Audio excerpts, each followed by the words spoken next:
और बढ़ते आगे, इस बीच आपको बड़ी खबर बता दें। दरअसल एनएसयूआई ने वीर सावरकर कॉलेज का नाम बदलने की मांग की है। वीर सावरकर कॉलेज का नाम बदला जाए, एनएसयूआई की ओर से ये मांग की गई है। बता दें आपको कि इसके पहले भी ये बात सामने आई थी कि वीर सावरकर कॉलेज का नाम बदला जाए, और अब एक बार फिर एनएसयूआई ने ये मांग की है कि वीर सावरकर कॉलेज का नाम बदला जाए। कल तो मांग ऐसी भी सामने आई थी कि प्रधानमंत्री के नाम पर इस कॉलेज का नाम रखा जाए, और अब ये जानकारी मिल रही है कि एनएसयूआई ने एक बार फिर ये मांग की है कि सावरकर कॉलेज का नाम बदला जाए। बता दें आपको कि एनएसयूआई ने पीएम मोदी को पत्र भी लिखा है और इसमें यह मांग की गई है कि सावरकर कॉलेज का नाम बदला जाए।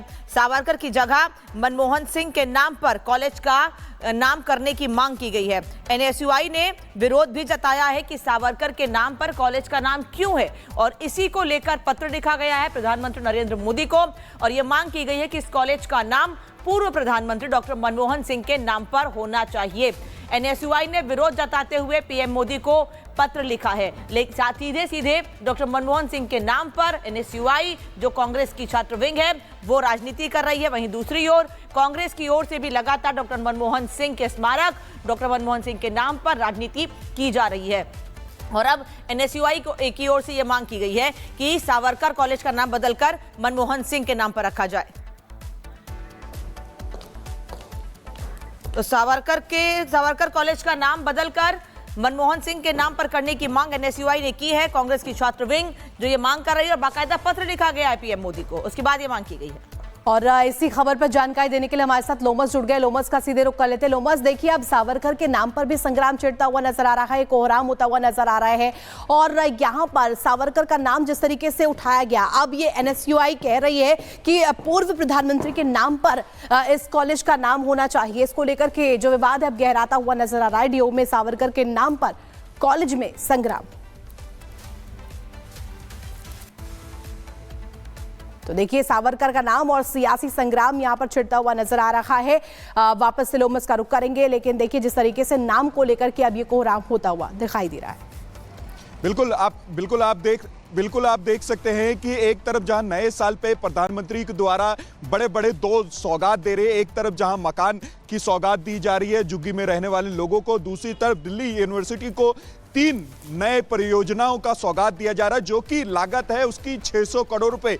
लेकिन इसको लेकर के भी अब राजनीति शुरू हो चुकी है, इसके नाम के परियोजनाओं के नाम को लेकर के राजनीति शुरू हो चुकी है। दूसरी तरफ आप देख सकते हैं दिल्ली यूनिवर्सिटी में जहां प्रधानमंत्री के द्वारा 3 नए परियोजनाओं के शिलान्यास उनके द्वारा रखा जाएगा, उनके द्वारा किया जाएगा, तो उसको लेकर के अब यहाँ पर जो कांग्रेस है, जो एनएसयूआई है, वो अब राजनीति करते हुए दिख रहे हैं। उनके तरफ से कहा जा रहा है कि इन कॉलेजों का वीर सावरकर के नाम पर नाम ना रखा जाए, और साथ ही उनके द्वारा यह कहा जा रहा है कि अब उनका नाम पूर्व प्रधानमंत्री डॉक्टर मनमोहन सिंह के नाम पर रखा जाए। लेकिन लगातार ही बीजेपी के अन्य जो नेता हैं वो कहते हुए नजर आ रहे हैं कि जब डॉक्टर मनमोहन सिंह जिंदा थे और जब वो प्रधानमंत्री थे तो इस तरीके से उनको बढ़ावा नहीं दिया जाता था, उनको महत्व नहीं दिया जाता है। लेकिन अब जिस तरीके से उनके द्वारा राजनीति की जा रही है, उनके द्वारा इस तरीके तो लोमस, इस बीच एक बड़ी जानकारी भी मिल रही है, दर्शकों को वो खबर भी बता देते हैं। एलजी ऑफिस का आप सरकार पर बड़ा आरोप सामने आया। पिछले साल 9 मंदिर गिराने की मंजूरी दी गई। दिल्ली सरकार ने 9 मंदिर गिराने की मंजूरी दी है। दिल्ली सरकार झूठ की राजनीति करती है, ये साफ तौर पर यहां पर ये आरोप लगाए गए हैं। आम आदमी पार्टी सरकार का ये बड़ा आरोप है, पिछले साल 9 मंदिर गिराने की मंजूरी दी गई। तो देखिए, आपको बता दें, यहां पर एलजी ऑफिस का आम आदमी पार्टी सरकार पर बड़ा आरोप यहां पर सामने आया है। पिछले साल 9 मंदिर गिराने की मंजूरी दी गई। दिल्ली सरकार ने 9 मंदिर गिराने की मंजूरी दी है। दिल्ली सरकार झूठ की राजनीति करती है, झूठ के तहत यहां पर राजनीति हो रही है, एलजी ऑफिस की तरफ से कहा गया है। और इसके अलावा आपको बता दें, 9 मंदिरों को तोड़ने की जो धार्मिक कमेटी है, इसकी सिफारिशों को मंजूरी दे दी गई। केजरीवाल ने जिन 9 मंदिर को तोड़ने की मंजूरी दी है, उनमें से 7 मंदिर करावल नगर इलाके में स्थित थे, जबकि अन्य 2 मंदिर जो है वो न्यू उस्मानपुर इलाके में स्थित है। तो देखिए, आरोप तमाम यहां पर अब सामने आ रखे हैं। और संभल की बात करते हैं, बावड़ी की खुदाई चल रही है, लेकिन कई बड़ी जानकारियां, कई नए कूप सामने आ रहे हैं। तो रहस्य की खोज और बावड़ी पर रोज। अब ये खबर अब आपको, लेकिन बड़ी खबर क्या है? बड़ी खबर है कि बावड़ी की खुदाई का आज 15वां दिन है और 15 दिन में क्या क्या मिला, सारी चीजें हम आपको बता रहे हैं। तस्वीरें आपके सामने हैं। आज 15वां दिन लगातार मजदूर काम कर रहे हैं। तीसरे तल्ले तक बात पहुंच गई है और बावड़ी जो नजर आ रही है उसके अंदर छिपे कई रहस्य सामने आने वाले हैं। गैस का रिसाव हो रहा है और जहरीली गैस का रिसाव हो रहा है और बहुत ही संभल कर इसकी खुदाई लगातार जारी है।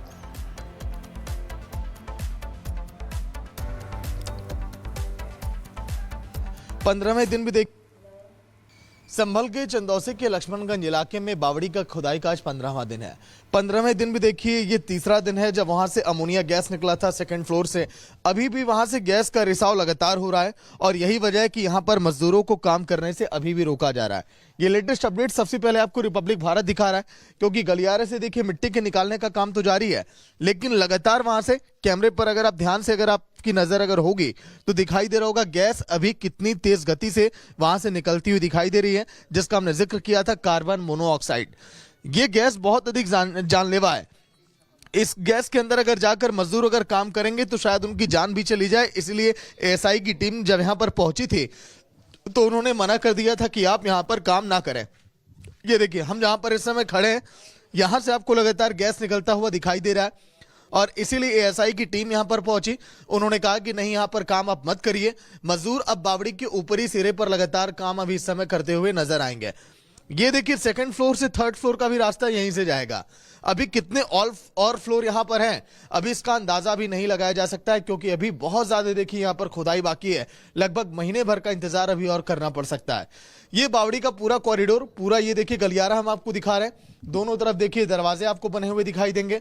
ये भी गलियारे का ही हिस्सा है, लेकिन अंदर कई सारे ऐसे दरवाजे अभी नीचे की तरफ हैं जो अन्य कमरों की तरफ अब जाएंगे। अभिषेक आइए अब आगे की तरफ चलते हैं। अब आपको ये अब दिखा रहे हैं कि आखिर खुदाई की प्रक्रिया कुएं वाले हिस्से में कहां तक पहुंची है।